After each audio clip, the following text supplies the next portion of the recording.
GameRanks presents the top 10 new games of March 2016. Spring months used to be dead months for video game releases, but in 2016, things are really picking up. Got a lot of games to talk about, starting off with number 10.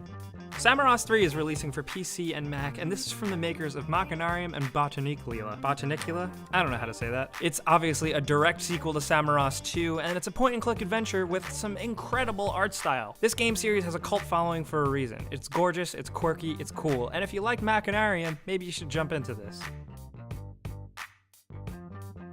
And at number 9, we have Trackmania Turbo, releasing for PC, Xbox One, and PS4. This is actually the first Trackmania game to hit consoles since Wii. Trackmania Turbo is going to feature 200 tracks, multiple different game modes, multiplayer, and the super impressive track editor. Trust me, this game is amazing for the track editor. If you don't know what I mean, just go on YouTube and look up Trackmania tracks, because there is some insane stuff. Unfortunately, the console versions aren't going to have the really cool mods that can make this game super special, but we're still looking forward to it because it's just a crazy, ridiculous arcade racing game. And we don't get enough of those these days, so what's better than that?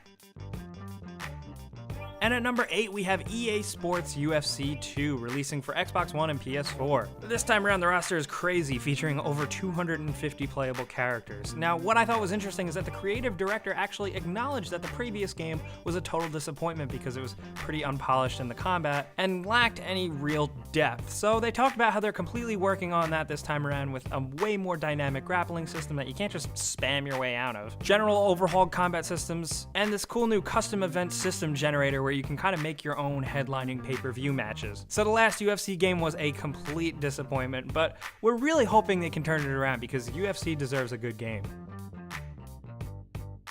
And at number 7, speaking of sports, we have MLB 16, the show, releasing for PS4 and PS3. Yes, sorry baseball fans, but you better have a PlayStation console because they're exclusive to this. But this time around you get updated rosters, new modes, more customization, perks, and this simple streamlined modes for people who just want to pick up and play a baseball game. So basically, if you like baseball and you have a PS4 or a PS3, you're getting more baseball.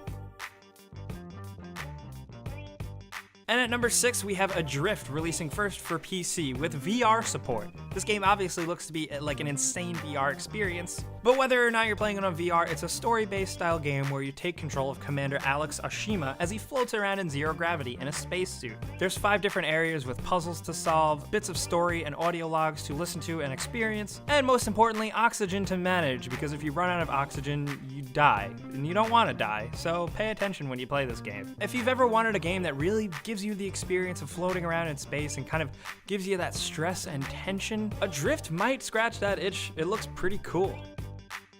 And at number 5, we have Stardew Valley. Stardew Valley released for PC actually very late February, but we're putting it on this list because it's good and we wanted to mention it. In Stardew Valley, you inherit your grandfather's farm, a little bit of money, some old tools, and you're placed in this washed up old farm town. It's basically your job to live off the land, build up the farm, raise livestock, and just generally bring the town back to greatness. If it sounds a little bit like Harvest Moon, that's because it is, but there's way more RPG elements here. You get to level up your different skills like farming, crafting, mining, and there's a very big area to explore here. There's a lot of depth to this game, and the best part about it is that it has these great Super Nintendo style graphics that are sprite based, and it looks absolutely gorgeous. So if you haven't jumped on this one yet but you like Harvest Moon style games, we can definitely recommend it.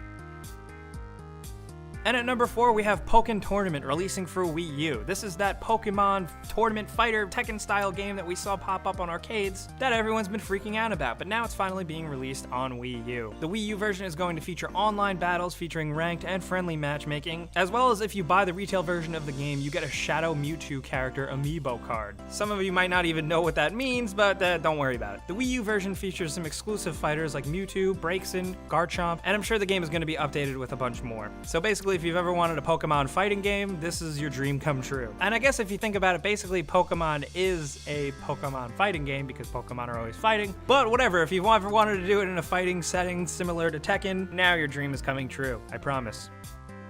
And at number 3, we have Black Desert Online. This PC MMORPG is absolutely huge and vast, and you can probably tell just by videos of the character creator. This game is immensely deep with a huge world, a bunch of character customization options, and it just looks like a big, meaty MMORPG. This game has been touted as kind of like a next-gen MMO with more advanced systems, graphics, weather systems, and player housing options. And you know, maybe that's just a marketing buzzword, but the game just does seem really big and huge, and that's why we're talking about it. If you've been wanting to sink your teeth into another big, meaty MMORPG for a while now, Black Desert Online might be it. And at number 2, get ready to potentially get pissed off, we have Hitman on the list. Now, this Hitman has this weird new model, because in March for $15, you really only get the intro to the game and the first main big level. That being said, it is a very huge level with multiple missions within it, and since IO Interactive has been doubling down on the whole sandbox thing, they're hoping that this is going to give you a lot of gameplay time. Myself personally, time will tell. I'm still not sure how I feel about the subscription model. I know a lot of you guys aren't into it, but I have spent some time with the Hitman beta, and just as a regular Hitman game, the gameplay there is really good. If you're not into this whole model of how they're releasing the game, you can probably wait till the end of the year where they release the full game in a physical edition. But since I am a diehard Hitman fan, I am probably going to jump into this and just see what the deal is. Because if it holds up as a good Hitman game, maybe I can look past how they're releasing it. But I don't know. Time will tell.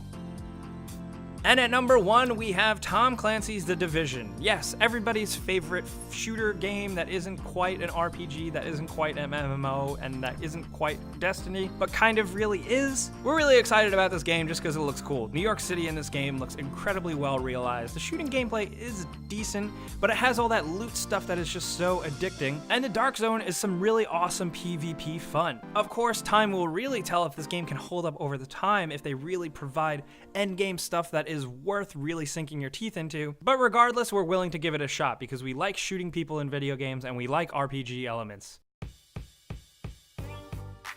So those are the best games releasing this month, but we have a lot of bonuses. WWE 2K16 is finally releasing for PC. We're also getting an up-res Heavy Rain on PS4. We're getting the HD remake of Legend of Zelda Twilight Princess on Wii U. The most recent Need for Speed is finally making its way to PC. The very good mobile game Republic is finally being fully released on PlayStation 4. And we're getting Resident Evil 6 HD on consoles if that's a thing that you would ever want to bother with. So guys, those are the best games releasing in March 2016. There's a lot of games to play. We want to know which ones you guys are most excited about. There's some controversial games on this list, so I'm pretty sure a lot of you guys will have a lot to say in the comments. Let's talk down there. If you did have a good time with this video that we put out every single month, clicking the like button really helps us out and lets us do more videos. If this is your first time here though, subscribing is a good idea because we put out videos like this every single day. But as always, thanks for watching, and we'll see you guys next time.